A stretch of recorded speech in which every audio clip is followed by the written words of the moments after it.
Protetika dentare po konsiderohet një nga trajtimet më të kërkuar në stomatologjinë moderne. Stomatologja Fatmira Rushiti thekson se humbja e dhëmbëve nuk ndikon vetëm në pamjen estetike, por edhe në funksionimin e përtypjes të folurit dhe shëndetin oral në përgjithësi. Falë zhvillimit të teknologjisë dhe materialeve moderne, trajtimet protetike sot realizohen me shumë saktësi dhe komoditet për pacientët. Kurorat, urat moderne dhe implantet po ofrojnë zgjidhje më funksionale dhe më natyrale krahasuar me metodat e mëparshme.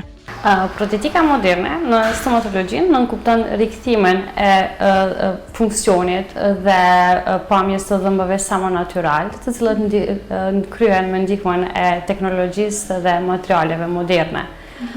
Ne pacientëve ju sigurojmë një estetik, një komoditet dhe afatgjatësi me ndihmën e kurorave, urave, protezave dhe implanteve dentare.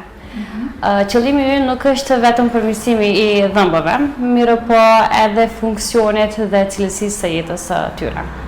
Po, sa rëndësi ka rikthimi i funksionit të përtypjes për pacientët? Ka shumë rëndësi të madhe për shkak që ndikon drejt për drejt në shëndetin. Këtu pacientët mund të ketë probleme në tretje, vështirësi në të ushqyerit, lodhja e nofullës dhe deri tek humbja e vetbesimit të folurit dhe pamjes buzëqesjes. Po pse pacientët po zgjedhin gjithnjë më shumë protezat fikse?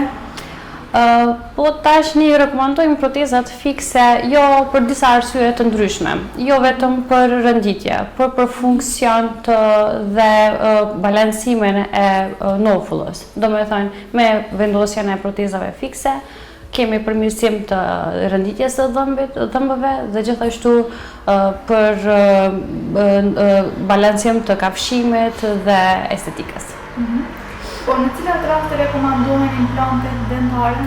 Implantet dentare zakonisht i përdorim kur kemi tek pacientët një mungesë apo më shumë dhëmb.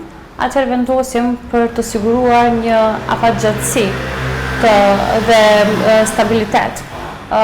Kur kemi zakonisht ato vendosen në koskën në zonën e nofullës, ku pastaj për zavendësimin e rënjes së dhëmbit, dhe mbi të vendosen kurorat protetike.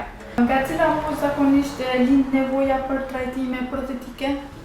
Po nuk ka të them një moshë të cekur të saktë, mirë po fillon gjatë humbjes së dhëmbëve në moshën 35 deri 40 vjeç, ku vetëm se paraqiten humbje e dhëmbëve për shkak kariesit ose për shkak inflamacionit të mishrave të dhëmbëve. Por prapë cek që sakt një moshë e caktuar nuk është, sepse varet gjithmonë nga situata individuale e pacientit dhe jo nga mosha, dhe ne jemi këtu për të siguruar një funksion dhe estetik sa më të mirë për pacientët, pavarësisht moshës. Sipas stomatologës, mungesa e një dhëmbi mund të ndikojë edhe te dhëmbat e tjerë duke shkaktuar zhvendosje, vështirësi në përtypje dhe probleme funksionale në nofull. Stomatologja Rushiti thekson se trajtimi në kohë është shumë i rëndësishëm për ruajtjen e shëndetit oral. Kemi shumë ndryshime, do me thënë ndryshime të ndryshme në gojë, sidomos tek pjesa ku vetë se humbë estetikën, rënditjen, do me thënë dhëmbëve, po ashtu funksionin dhe jo kafshim të rregull. Do me thënë, dhëmbët e humbur e zavendësojnë hapësirën e zbrazët, ndërsa dhëmbët përballë vetëm se e ndrojnë pozicionin e tyre. Dhe kështu, do me thonë, humbë rënditja e dhëmbëve, funksioni dhe kafshimi nuk është ashtu siç duhet. Por atë rekomandohet që pas humbjes së dhëmbit me një të rregullohet, të zavendësohet me një tjetër, që mos të vjen deri tek humbja e rënditjes, funksionit, po të jetë një orale e përgjithshme e shëndetshme. A mund të dëmtohen dhëmbët natyrale, proteza fikse me kalimin e viteve? Me kalimin e viteve mund të ndodhë ndryshime dhe dëmtime, por nëse nuk mban higienë orale të mirë, ose nëse i neglizhon kontrollat dentare te stomatologu. Do me thënë, për shkak se paraqitet kariesë në dhëmb, dhe vjen deri tek ose infeksioni i mishrave të dhëmbëve që mbështetet tek dhëmbët. Do me thënë, është e sugjeruar sa më shumë kontrolla tek stomatologu që mos ta arrije deri në dëmtimin e dhëmbëve të natyral. Pse disa pacientë ndjejnë ndjeshmëri ose probleme pas vendosjes së urave dentare? Është shumë normal ditët e para të ndjejnë ndjeshmëri dhe shqetësime pas vendosjes së urave, për arsye se dhëmbjet dhe indet të rreth rehabilitohen në restaurimin e ri. Do me thënë, çdo pengesë më e vogël duhet paraqitet tek neve për ta rregulluar dhe mos shkon deri tek një rezultat më i keq, por atë me kohë, me disa ditë më vonë do të adaptohet dhe do të jetë gjithçka në rregull. Po cilat janë gabimet më të zakonshme që bëjnë pacientët me proteza? Këto janë disa gabime që fatkeqësisht është higjiena jo e mirë orale.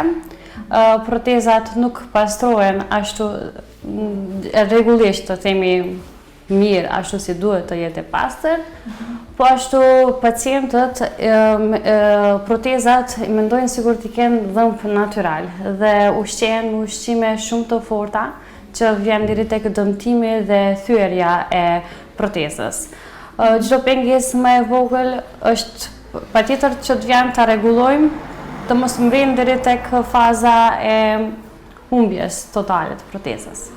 Teknologjia digjitale dhe materialet moderne kanë bërë që protezat sot të duken më natyrale dhe të jenë më të qëndrueshme.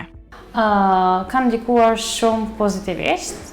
Do me thënë, një ndër avancimet më të mira të teknologjisë moderne për ne, për arsye se është shumë më lehtë për punime, më pak gabime dhe më pak nevojë për mundim për pacientin. Printimi 3D është proces shumë afat shkurt dhe i personalizuar për çdo pacient. Po, sa ndikon rikthimi i buzëqeshjes në vetbesimin dhe jetën sociale të pacientëve? Ndikon shumë pozitivisht tek pacientët, për shkak se pacienti kur është i kënaqur me pamjen e dhëmbëve, ndihet më lirshëm për të buzëqeshur, për të komunikuar, nuk e ka komplekse. Në përgjithësi, rikthimi i buzëqeshjes nuk është vetëm përmirësim i buzëqeshjes, por funksionit dhe cilësisë së pacientëve.